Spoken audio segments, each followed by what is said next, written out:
하나님 말씀은 로마서 16장 17절부터 20절까지 보겠습니다.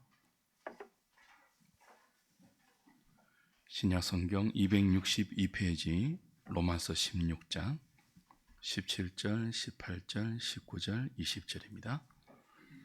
우리 한 목소리로 같이 읽겠습니다. 형제들아, 내가 너희를 권하노니 너희가 배운 교훈을 거슬러 분쟁을 일으키거나 거치게 하는 자들을 살피고 그들에게서 떠나라. 이 같은 자들은 우리 주 그리스도를 섬기지 아니하고 다만 자기들의 배만 섬기나니 교활한 말과 아첨하는 말로 순진한 자들의 마음을 미혹하느니라. 너희의 순종함이 모든 사람에게 들리는지라. 그러므로 내가 너희로 말미암아 기뻐하노니 너희가 선한 데 지혜롭고 악한 데 미련하기를 원하노라. 평강의 하나님께서 속히 사탄을 너희 발 아래에서 상하게 하시리라. 있을지어다. 아멘.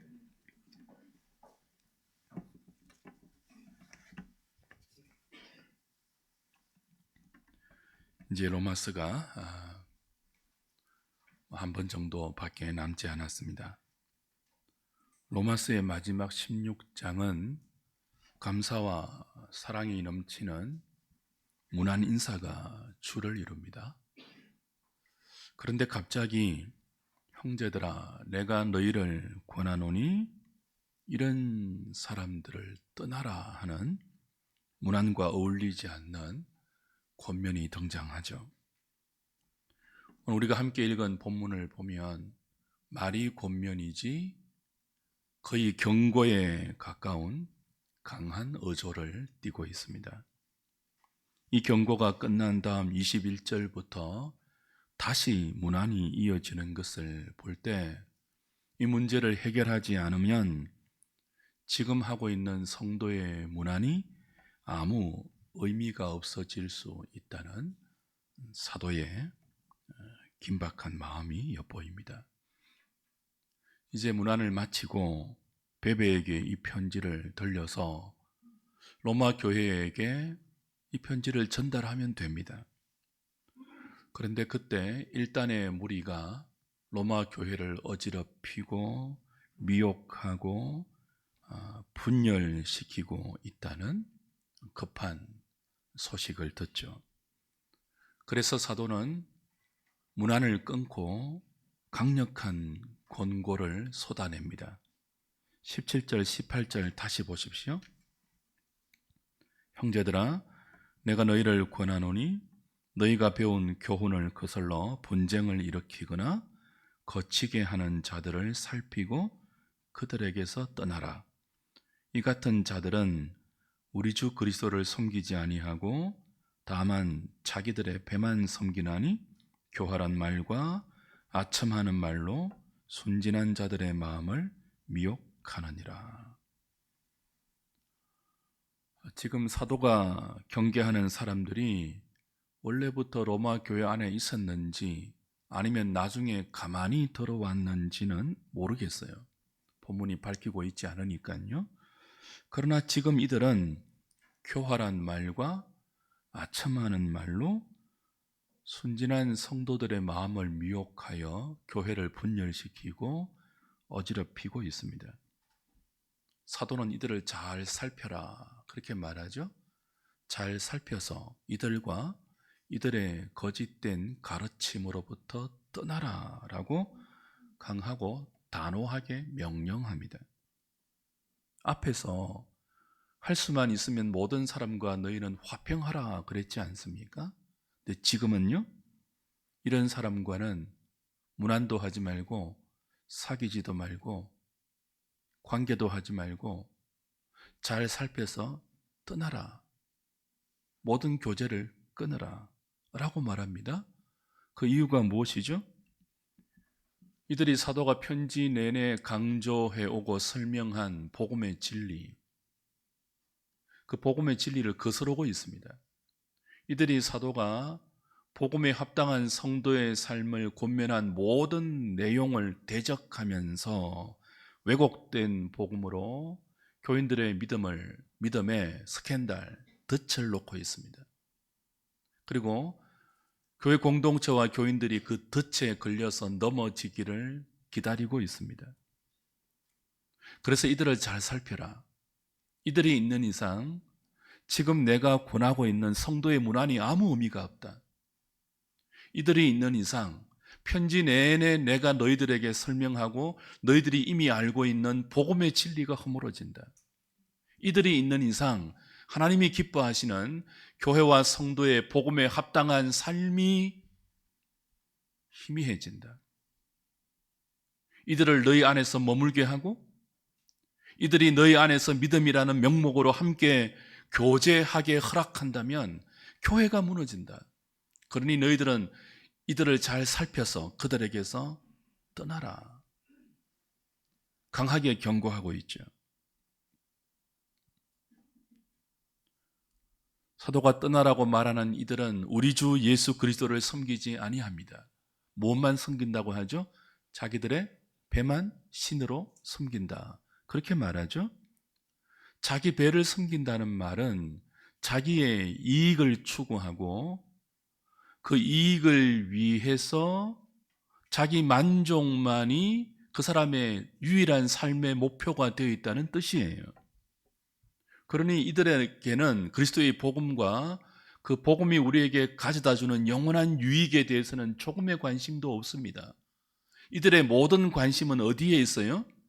자기의 배입니다. 자기의 욕망입니다. 그 자신의 배를 불릴 수 있고 자신의 욕망을 충족시키기 위해서 이들은 교회를 이용합니다. 교인들을 이용합니다.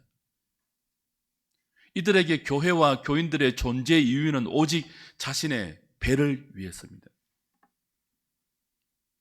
이런 사람들이 로마 교회만 아니고 당시에도 빌립보 교회, 갈라디아 교회, 고린도 교회, 골로새 교회, 여러 교회에 있었습니다. 이런 사람들이 그 당시만 아니고 지금 현대 교회 안에도 교회 주변에도 여전히 있습니다. 바울이 이들을 어떻게 부르는지 다시 한번 보십시오. 빌립보서 3장 가보세요. 빌립보서 3장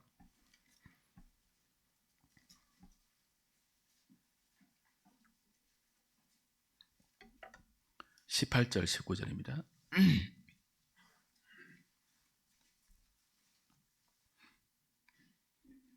내가 여러 번 너희에게 말하였거니와 이제도 눈물을 흘리며 말하노니 여러 사람들이 그리스도의 십자가의 원수로 행하느니라.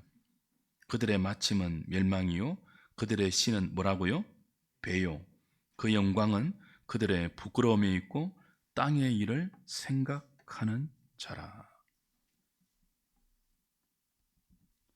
복음을 가장해서 자신의 입지, 자신의 경제적인 이익, 그리고 사회적인 관계의 폭을 구축하고 그로 인해서 땅의 일, 땅에 속한 부끄러운 영광을 추구하는 십자가의 원수들이 지금 로마 교회 안에 있습니다.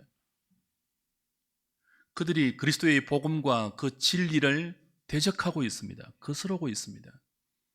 그들이 복음 위에 서 있어야 할 교인들에게 덫을 놓고 교인들의 신앙을 미혹하고 있습니다. 그들이 그리스도의 몸을 찢고 있습니다.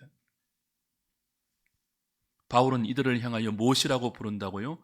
십자가의 원수들이다.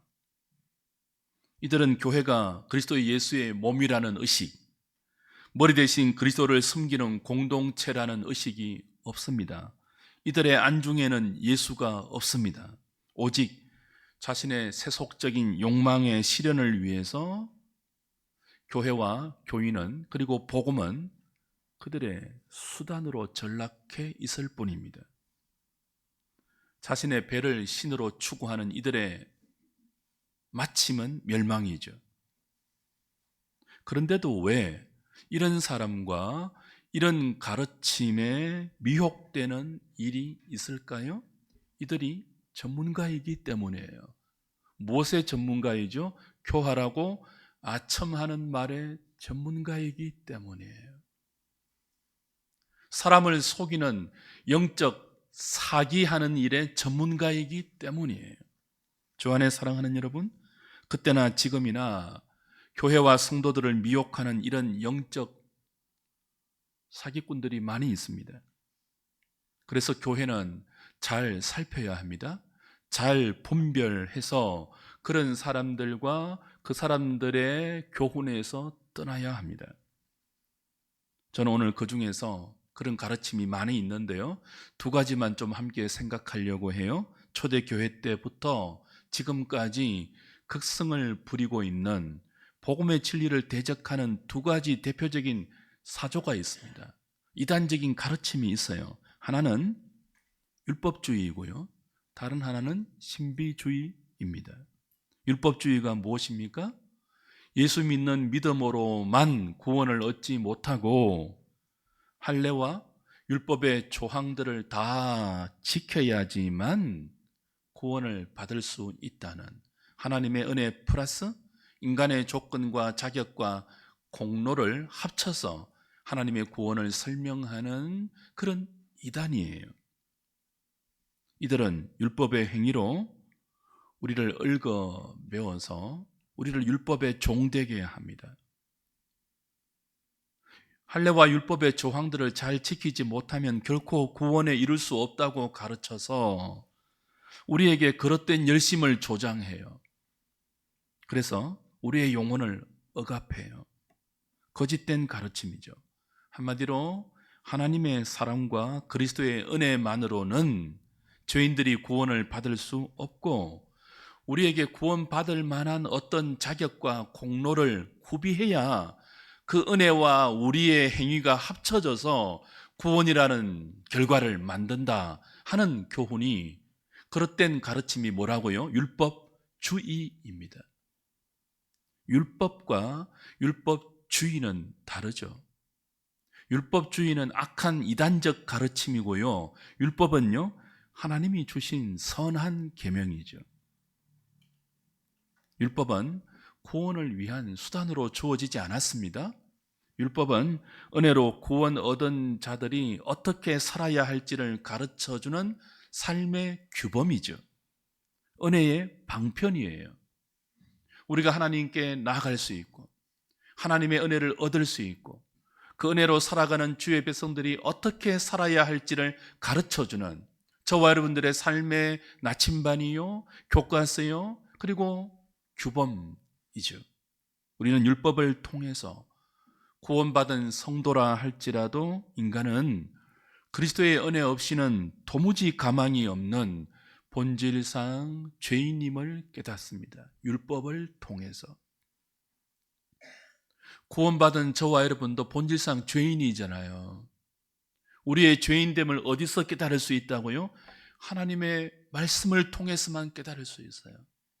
율법을 통해서만, 그 율법의 완전한 표준의 선 앞에서 하나님이 이렇게 살아라, 저렇게 하면 안 되지 않니? 라고 가르쳐주는 그 하나님의 진리의 가르침 안에서 우리는 우리가 죄인이구나, 그 하나님의 요구와 표준 앞에 도무지 도달하지 못하는 인간의 연약함과 우리 능력의 한계를 절감하고 깨닫고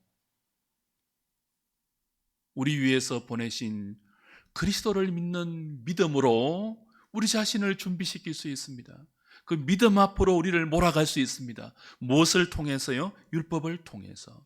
그러니 율법은 너무나 좋은 것이죠. 율법을 통하여서 주의 백성된 삶의 길을 추구하다 보면 우리 본성 안에 뿌리 깊게 자리 잡고 있는 자랑하는 속성이 내려집니다. 율법 앞에 우리의 죄인됨을 깨닫고 그 율법의 요구 앞에 너무나 무능력한 우리 인간의 실존을 절감하게 된다면 여기저기 그 묻혀있는 자랑의 속성이 다 허물어져요. 자랑할 게 없는 존재가 나오구나. 그 자랑의 자리에 율법을 통해서 우리는 겸손과 주의 은혜에 대한 감사를 얻게 되죠. 율법은 인간의 부질없는 자랑을 다 박살내고 그 자리에 무엇을 만들어내는 하나님의 선물이라고요? 겸손과 감사를 만들어내는 은혜의 방편이에요.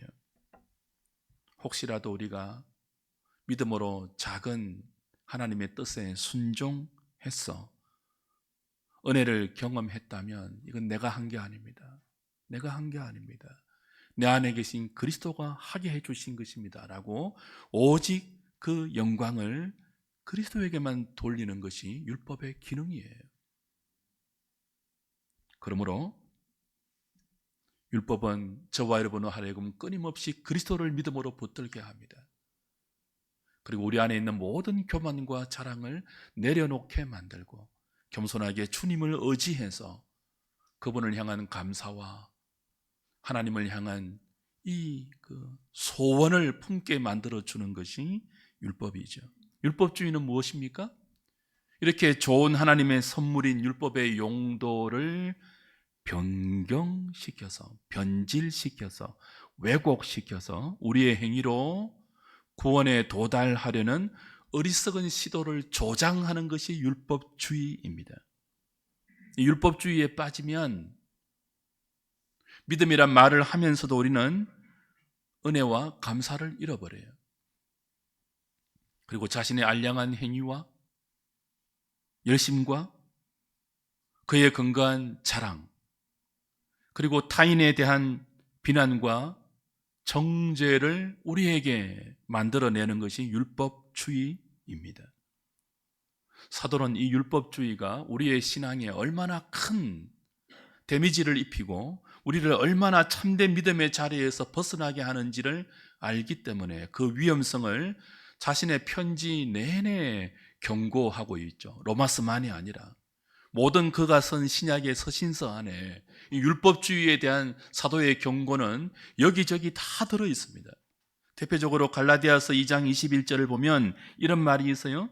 내가 하나님의 은혜를 패하지 아니하노니 만일 어렵게 되는 것이 율법으로 말미암으면 그리스도께서 헛되이 죽으셨느니라. 만약 우리가 율법으로 말미암아 어렵게 함을 얻을 수 있다면 무엇이 헛되게 된다고요? 그리스도의 십자가와 그의 죽으심과 부활이 다 헛되게 된다는 거예요. 율법주의는 그리스도의 대속의 은총을 헛되게 하는 것입니다. 그 그리스도의 은혜 대신 무엇을 세우는 거예요?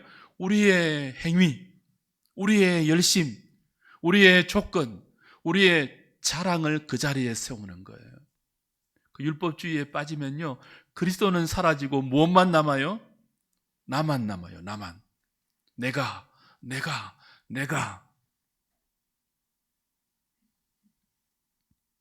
로마서 3장 20절에도 바울은 말합니다.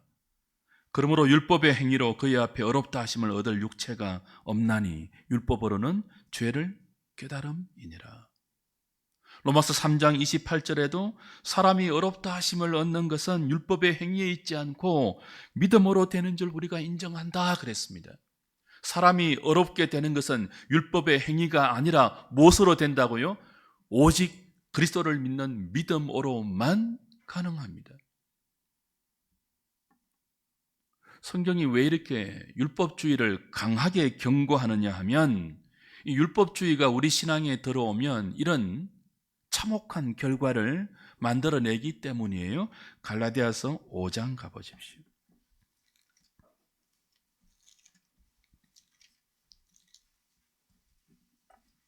5장 4절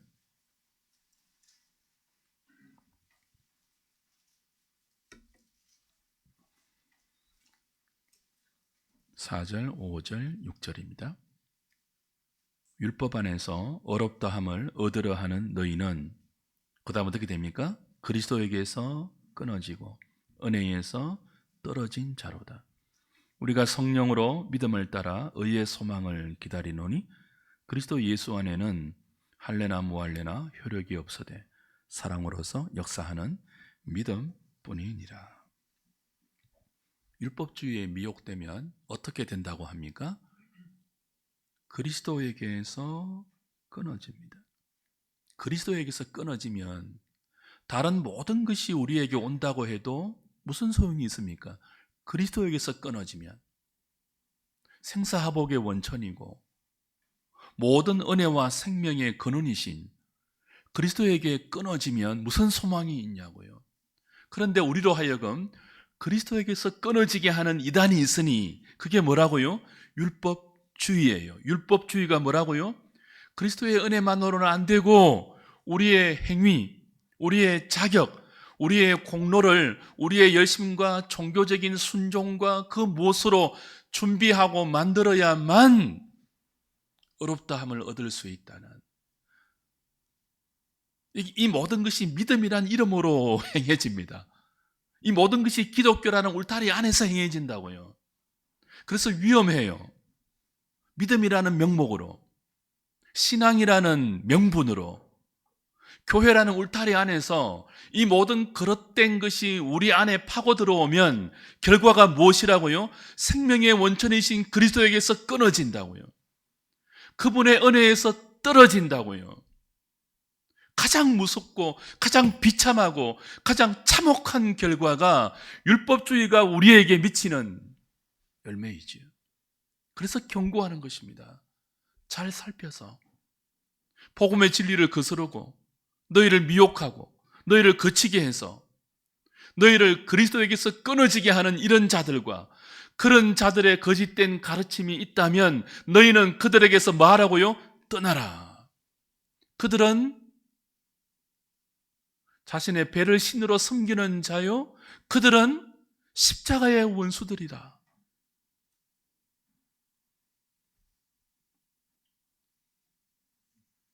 그때만 아니죠.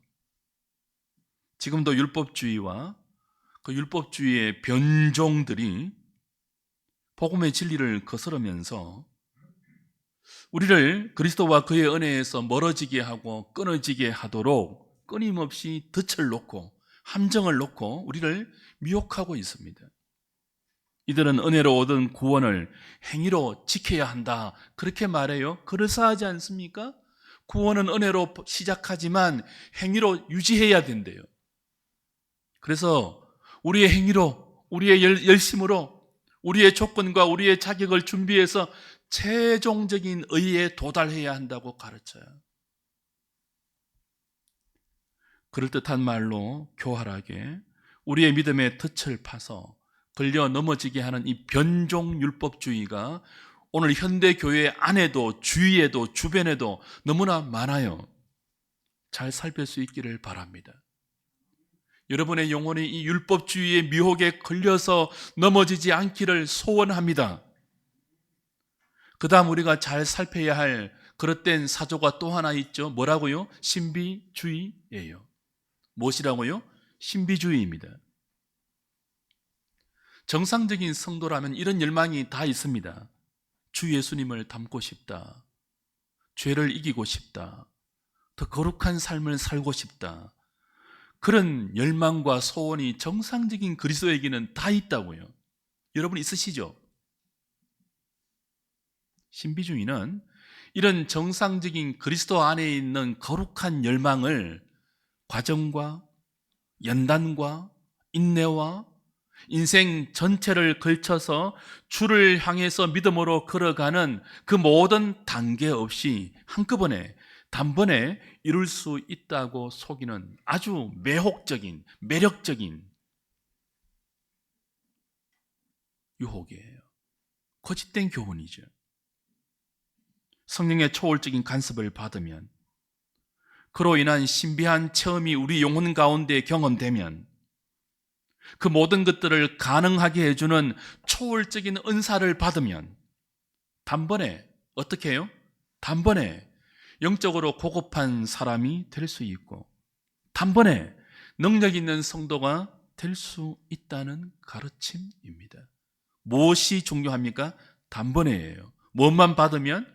은사만 받으면, 초월적인 능력을 경험하기만 하면 우린 단번에 점핑해서 신령한 자리에 도달할 수 있고 그 전에 이룰 수 없었던 거룩한 삶을 이룰 수 있다고 가르치는 것이 뭐라고요? 신비주의입니다.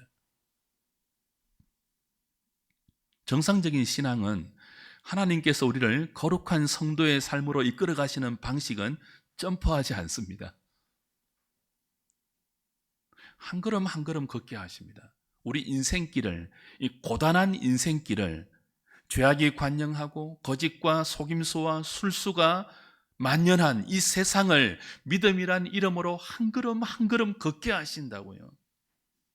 그 한 걸음 한 걸음 믿음의 길을 걷게 하시면서 고민하게 하시고 아파하게 하시고 갈등하게 하시고 좌절하게 하시고, 그래서 또 주님을 부르게 하시고, 그런데도 또 넘어지는 그런 인생을 치열하게 살게 하시지, 그 모든 것들을 점프해서 한순간 어떤 신비한 세계로 들어가고 한순간 어떤 갑옷을 입고 한순간 어떤 능력을 덧입어서 그 모든 것들을 극복할 수 있는 신령한 사람으로 변할 수 있다는 가르침이 뭐라고요? 신비주의예요.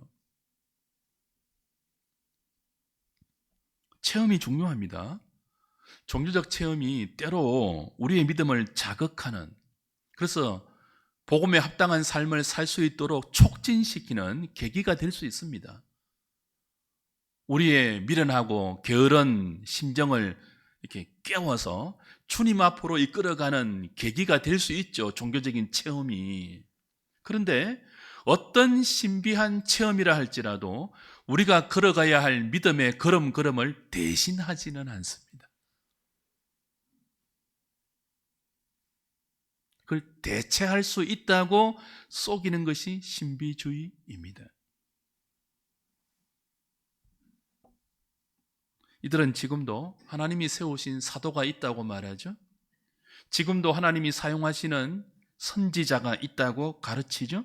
그래서 이들을 통해서 지금도 예언을 하시고 하나님의 뜻을 직접 음성을 통해서 가르쳐 주시고 이들을 통해서 지금도 기적을 베푸니까 이들을 따르고 이들을 통해서 주시는 예언을 따라갈 때 능력 있는 성도가 될 수 있고 거룩한 하나님의 백성이 될 수 있다고 속이죠.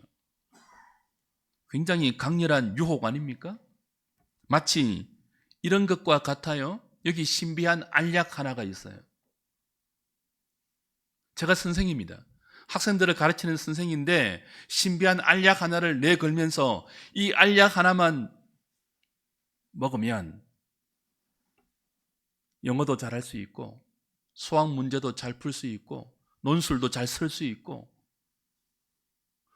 공부를 잘할 수 있다고 이렇게 설명하는 거예요. 그럴듯한 말로, 교활하고 아첨하는 말로.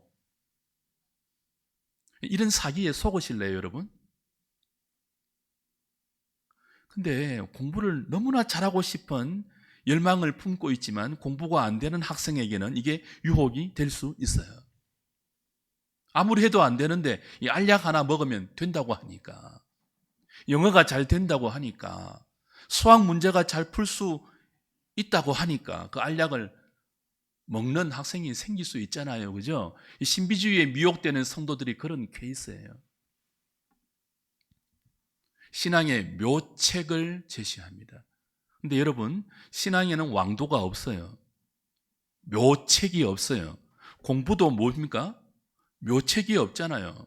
영어를 잘하려면, 수학을 잘 풀려면 어떻게 해야 돼요? 알약을 먹어서 되는 게 아니에요. 열심히 단어를 밤낮으로 외워야죠. 열심히 문제를 풀어야죠. 풀고 또 풀고 또 풀어야죠. 엉덩이가 짓무르듯이 의자 앞에 앉아 있어야죠. 그래야 성적이 오르죠. 알약 하나를 먹는다고 성적이 오르는 그것이 뭐라고요? 사기잖아요. 신앙도 그렇다니까요. 하나님께서 우리에게 맡기신 고단한 인생길을 믿음이란 이름으로 한 걸음 한 걸음 걸어가야 돼요. 그 걸음 속에서 주님을 부르고 주님을 의지하고 우리의 연약함을 절감하면서 잘못될 때마다 회개하고 은총을 구하고 하늘의 능력을 구하여 말씀에 순종하는 길을 점프하지 않고 한 걸음 한 걸음 좌절과 승리와 눈물과 슬픔과 기쁨을 반복하면서 걸어가야 돼요. 그걸 걷지 않고 그 고단한 길을 면제해 줄 수 있다고 속여서 종교적인 체험으로 우리를 이끌어가서 미친 사람 되게 하는 것이 신비주의입니다. 이 사람들 미친 사람들이에요, 전부. 점프는 없습니다. 점핑할 수 있다고 가르치는 사람들, 십자가의 원수들이죠. 그들에게 십자가가 왜 필요하겠습니까? 기적만 있으면 되는데요.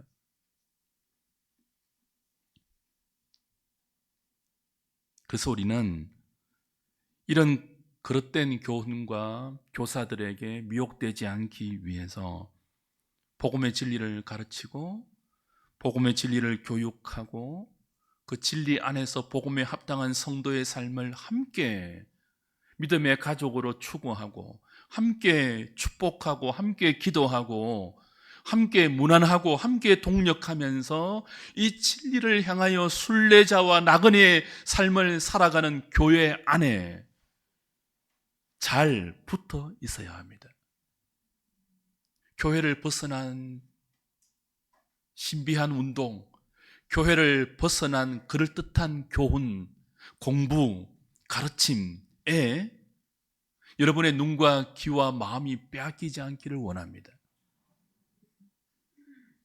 주 안에 사랑하는 여러분, 율법주의와 신비주의로 대변되는 이런 거짓 교훈과 사조들을 잘 살피고 분별하기 위해서 오늘 사도가 권하는 말이 있습니다. 19절을 다시 한번 볼까요? 19절.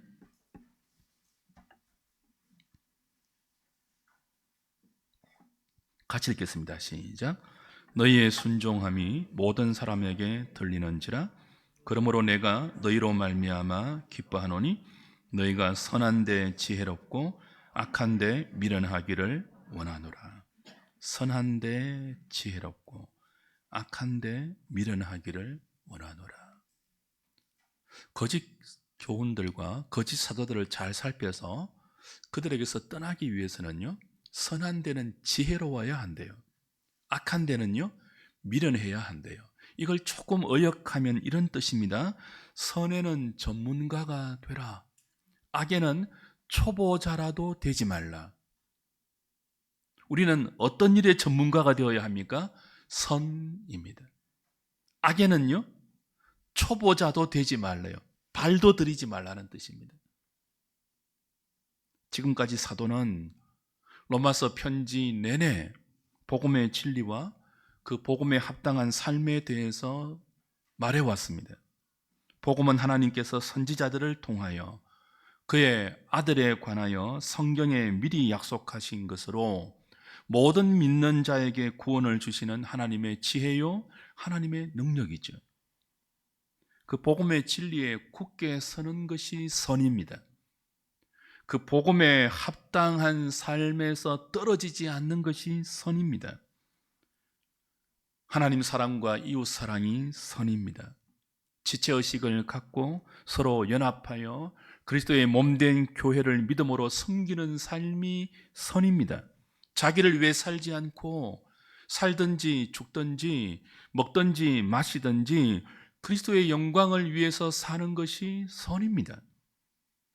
주님을 닮아가는 일, 성령의 열매를 맺는 일에 소원을 품는 것이 선입니다. 우리는 선의 지혜로워야 합니다.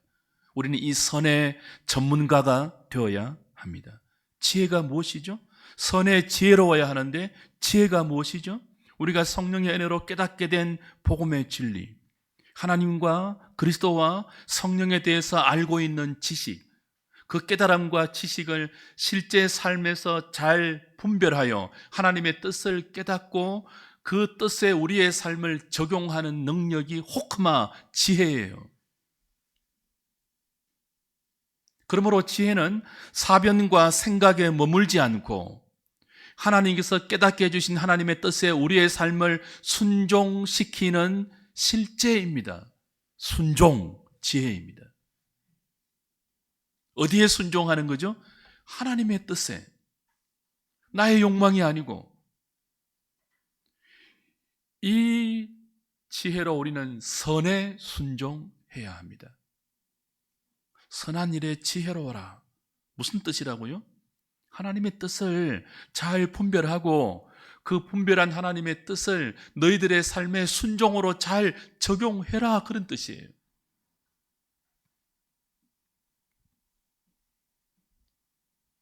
반대로 악한 데는 미련하라고 하죠. 악이 무엇입니까? 방금 말씀드린 선의 정반대이죠. 우리의 삶을 하나님의 뜻인 그 선의 방향과는 정반대로 이끌어가는, 조장하는 모든 것이 악입니다. 우리 주변에 악이 있습니다. 우리 안에도 악이 있습니다. 우리가 말씀에 따라 경건에 이르고 주님의 영광을 돌리는 삶이 아니라 그 반대로 살게 하는 사탄의 방해, 대적, 죄성의 유혹이 악입니다. 우리는 이 악에 대해서 미련해야 합니다. 초보자라도 되지 말아야 합니다. 미련하다는 말은 섞이지 않는 순전한 그런 뜻이에요. 주님께서 복음서에서 너희가 뱀같이 지혜롭고 비둘기같이 순결하라라고 말했을 때 그 순결하라는 단어와 여기 순수하다, 미련하다라는 말이 똑같은 단어예요. 이 미련하다는 말의 다른 편에는 이런 의미가 있습니다. 몰라도 된다. 첫 번째는 섞이지 않는 순수한, 순결한, 순수한 그런 뜻이 있지만 또 다른 말에는요, 또 다른 의미에는요, 몰라도 된다, 그런 의미가 있어요. 그 악한 것은 몰라도 된다는 뜻이죠. 선한 것은 모든 은혜를 구해서 알아야 되지만, 그리고 지혜로워야 하지만, 악한 것은요, 몰라도 돼요. 악한 일에는 미련하라. 악한 일에는 섞이지 말라. 혼잡되지 말라. 순결하라. 이것은요, 악한 일은 몰라도 된다, 그런 뜻이에요. 사탄이 아무리 부추기고 세상이 아무리 우리를 유혹해도 악한 일에는 몰라도 됩니다. 발도 들이지 마세요. 초보자라도 되지 마세요. 악에는 미련할수록 좋습니다. 세상 풍속을 쫓고 공중 권세 잡은 자를 따라서 자기 배를 불리기 위해서 온갖 수단과 방법을 가리지 않는 것을 세상은 능력이라 그럽니다. 근데 그런 일에는 미련해도 좋다는 거예요. 그런 수단, 그런 방법 몰라도 된대요. 아니, 그런 일에는 미련해야 된대요. 모르는 것이 복이래요. 다른 사람을 모략하고 짓밟고 그래서 올라가는 그 일이 세상에서는 성공이고 능력이고 지혜이고 기술이고 실력이라고 부추겨도 우리는 이 악한 일에는 초보자라도 되지 않고 미련하고 몰라도 됩니다. 악한 일에 미련한 사람 될 수 있기를 바랍니다.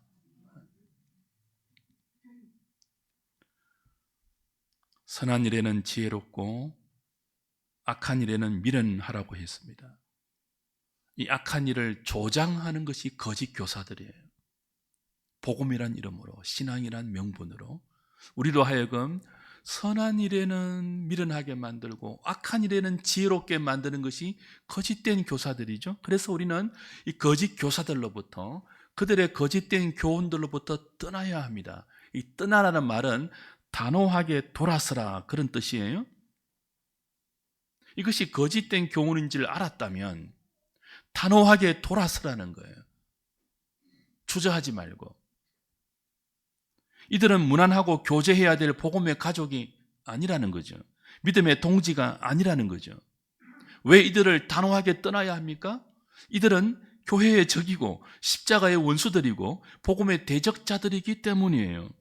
이들이 순전한 성도들의 마음에 미혹의 덫을 놓아 그들을 실족하게 하고 그들로 하여금 그리스도에게서 떨어지게 하는 영적 사기꾼이기 때문에 그들을 단호하게 떠나래요. 그러기 위해서는 하나님의 은혜가 필요합니다. 20절 보십시오. 평강의 하나님께서 속히 사탄을 너희 발 아래에서 상하게 하시리라. 우리 주 예수의 은혜가 너희에게 있을지어다. 거짓 교사의 배후에는 사탄이 있고 복음이 있는 곳에는 언제나 복음을 방해하는 이 복음의 원수들의 활동도 있습니다. 진리가 있는 곳에는요, 진리만 있지 않고 진리를 공격하는 진리의 대적자들이 있다고요. 말씀이 있는 곳에는 말씀에 순종하는 영혼만 있는 것이 아니라 말씀을 거역하는 자들도 있다고요. 그래서 이런 자들을 잘 살펴서 떠나고 그들의 교훈과 미혹으로부터 승리해야 하는데, 잘 떠날 수 있기 위해서는, 잘 살펴서 분별할 수 있기 위해서는, 이들의 거짓 교훈에 미혹되지 않고 진리로 승리할 수 있기 위해서는 무엇이 필요하다고요? 주 예수 그리스도가 주는 은혜가 필요해요. 은혜가 필요합니다. 그래서 주 예수 그리스도의 은혜가 너희에게 있기를 원한다고 축복하고 있죠.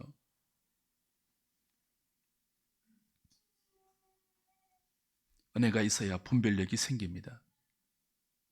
은혜가 있어야 저와 여러분의 마음에 믿음이 생깁니다.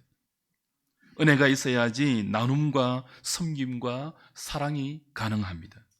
은혜가 있어야 하나님의 뜻을 분별할 수 있습니다. 은혜가 있어야 그 뜻에 순종하는 지혜를 발동할 수 있습니다. 은혜가 있어야 악에서 떠날 수 있습니다. 은혜가 있어야 악에 밀어날 수 있습니다. 하나님의 은혜가 있어야 교회를 바르게 섬길 수 있습니다. 은혜가 있어야 형제를 사랑할 수 있습니다. 은혜가 있어야 교회를 사랑할 수 있습니다. 은혜가 있는 저와 여러분 될 수 있기를 주님의 이름으로 축복합니다.